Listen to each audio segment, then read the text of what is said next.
You matter more than you think, and it has nothing to do with being famous.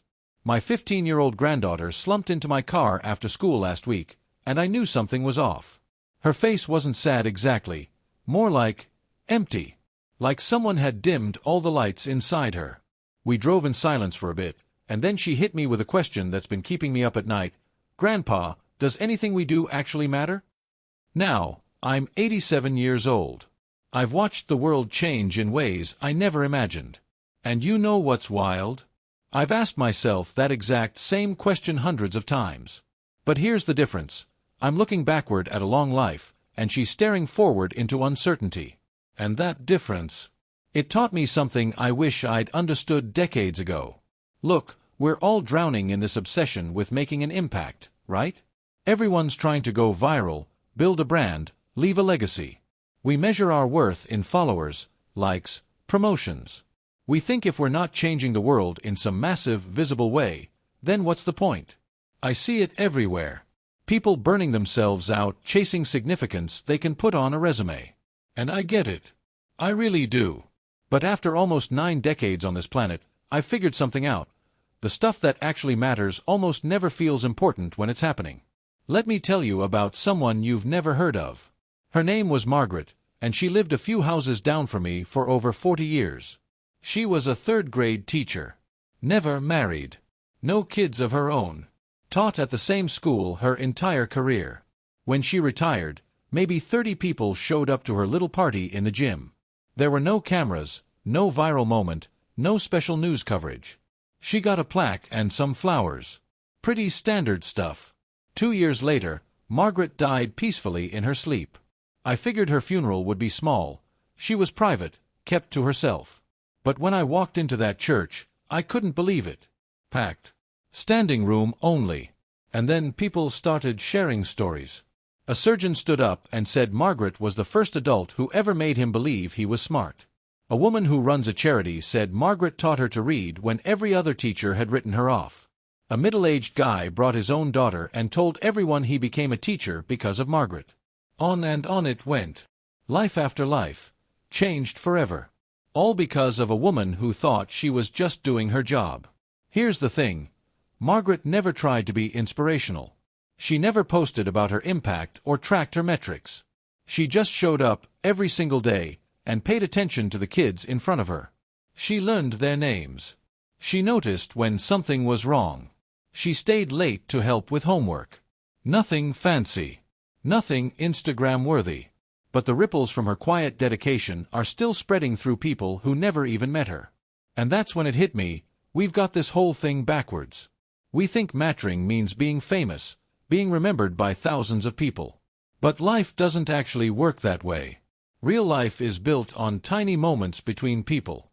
A conversation that changes how someone sees themselves. A small kindness that arrives exactly when someone's ready to give up. Choosing to listen instead of scroll. These moments feel ordinary.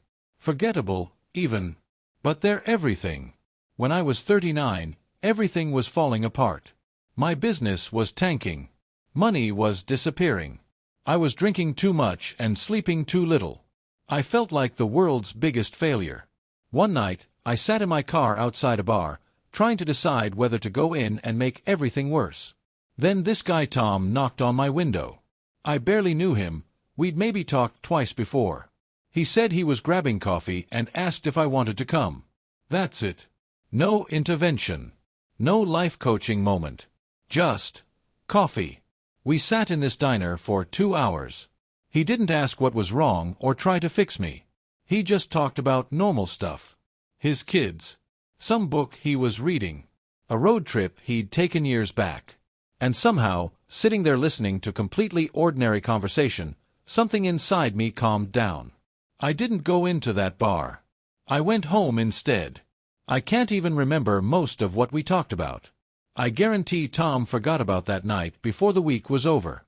But that moment changed everything for me. Maybe even saved my life. And he'll never know. That's how mattering actually works. It's almost never dramatic. It doesn't come with a notification or a thank you card.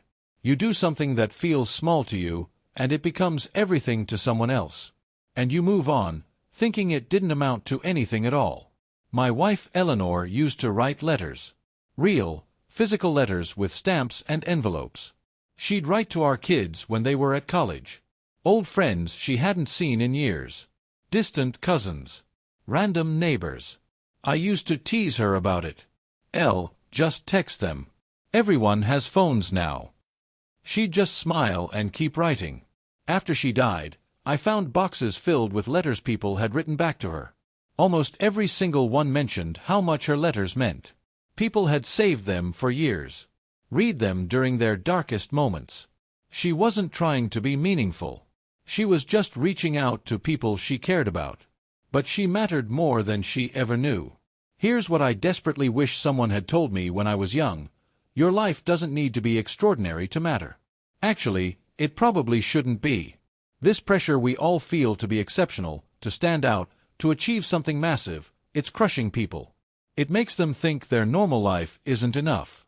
Like raising their kids well, doing honest work, being kind to strangers.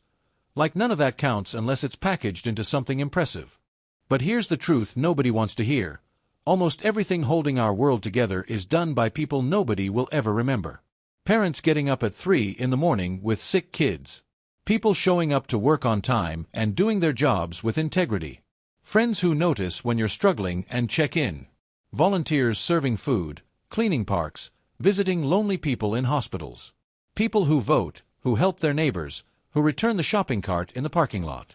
Small, unremarkable choices that keep civilization from collapsing. You want to know if you matter? Stop looking at your follower count and look at the actual people in front of you. Are you really present with them, or are you half distracted? Are you honest even when lying would be easier? Are you kind when nobody's watching and you won't get credit? Do you keep your promises? Do you make space for other people's pain? Do you genuinely celebrate their wins? These questions won't get you featured anywhere. They won't build your platform or make you influential. But they'll determine whether your life actually meant something real. I keep coming back to my granddaughter's question. Does anything I do matter? And I finally realized, the question itself is the problem. Because when we ask if we matter, we're really asking if we matter in some grand, measurable, public way. If we're important, special, exceptional. But mattering doesn't work like that. It's quieter, more personal. It's about whether your presence or absence makes a real difference to real people in real moments. My grandson was terrified of water when he was 7. Absolutely refused to go near a pool. So that summer, I spent 3 weeks standing with him at the shallow end for 15 minutes every day. I didn't push him. Didn't lecture. Just stood there while he got comfortable. By the end of summer, he was swimming. He's 23 now. I doubt he even remembers those sessions. But I do. Because I know that if I hadn't been there, patient and steady, that fear might still be controlling his life. That's what mattering looks like. Not because it's impressive, but because it's real. The older I get, the clearer it becomes that most of what we chase turns out to be smoke. Status disappears overnight. Achievements fade faster than you'd believe. People forget your accomplishments before your funeral's even over. But they don't forget how you made them feel. They don't forget that you showed up. They don't forget that you actually saw them when they felt invisible. Those things stick. They echo forward in ways you'll never fully track. Last week, I was at the grocery store, and the young woman scanning my items looked absolutely exhausted. Dark circles. Moving like every action hurt. I could have just paid and left like everyone else. But I stopped and really asked how she was doing. Not the automatic, "How are you?" we all throw around. I actually wanted to know. She looked shocked. Then her eyes started filling up. She told me she'd been working doubles because her mom was sick and someone had to pay the bills. We talked for maybe 3 minutes. I told her what she was doing was honorable. That her mom was lucky to have her. When I left, she thanked me twice, and her voice cracked. Will that 3-minute conversation change the world? Absolutely not. Did it matter to her in that moment? I think it might have mattered more than anything else that happened to her that day. So here's my answer to my granddaughter, and maybe to you if you're listening. Yes, what you do matters. but probably not in the ways you think it should. It matters in the unsexy moments. The unglamorous ones.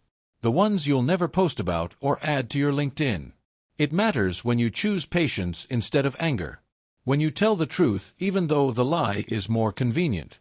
When you help someone even though nobody's watching. When you stay in something difficult instead of taking the easier exit. Your life doesn't have to be a spectacle to be significant. It just has to be honest. Present. Fine.